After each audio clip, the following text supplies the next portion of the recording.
So, you don't like Torstalo. And this seems to be a pretty common theme, actually. Hello phone, what do you want? But why?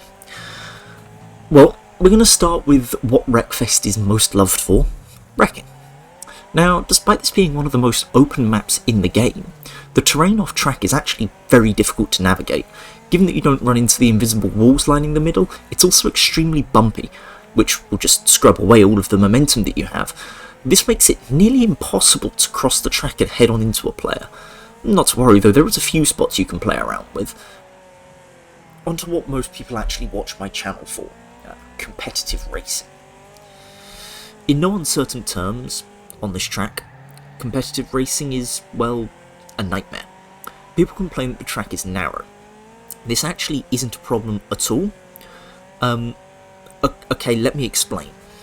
The last turn on both routes of this, which I'm going to use as an example, is a fast right into a sharp left, which you cannot cut at all, owing to the wall, into an opening right, which you need to maximise your speed for the finish, which you also cannot cut thanks to the wall. This is actually an amazing piece of track design, especially with the difficult road surface and open outsides of the corners allowing you to fall away if you're not careful. Combined with the actually very high speed segments of the tracks, means that players are almost always going to be close, and this is why people think it's narrow.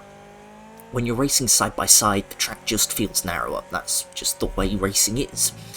That and the fact that the racing line, the fastest racing line that is actually fairly thin compared to other tracks. Although most tracks like it, Fail Falls and Fincross for example, are actually just as narrow in terms of the competitive racing line. It is a bit easier to defend though on those, side to side when you're back to front with players. So in essence, this track is just very hard. It did have a cut which has been fixed now, but the leaderboards at time of writing have not been reset yet. Regardless, what can we do to make our driving better here? A great rule you'll have heard me say before is outside, inside, outside.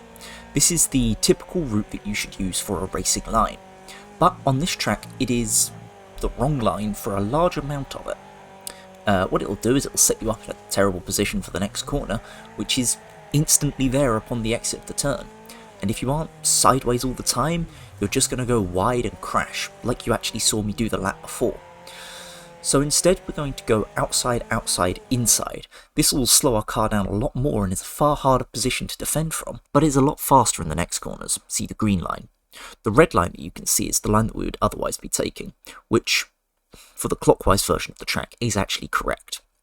Remember, this isn't like a typical track, where your line on the reverse route would roughly mimic that of the standard route.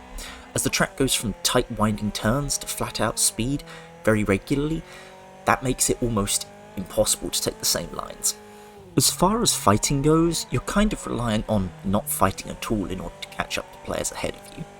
Because lines to defend are up to 2 to 3 seconds slower per lap, it's just catastrophic to your lap time. And, well, neither of you are going to catch up if you're going 2 to 3 seconds slower or not to stop them from passing you. If there are players behind you and you're coming up to one of these open corners, I'd suggest getting them close to you. But we've been through this in part 2 of Slayer of Midgets' Racing Academy. Aside from that, there's really not much more to it. I've finally finished the second part of reviewing every car in the game, you'll be glad to hear, so that'll be uploaded next week. Hopefully I can start uploading to my schedule now. There'll be an overview on my Cub very soon as well. I just need to figure out editing for that, and what else? Part 3 of Slayer of Midgets' Racing Academy is in the works. I've been rather busy as of late, working on Poor 90, which I need a name for. Give me suggestions in the comments. Also, I'm currently teaching a player to play Wreckfest by the name of Femboy Racing. Give them a wave if you spot them. I want to see how quickly I can teach a player to get good at Wreckfest. Ideally we can get a top 100 time out of him. We're up to top 1000 now, so it's going pretty well. Yeah, that's it. You can go.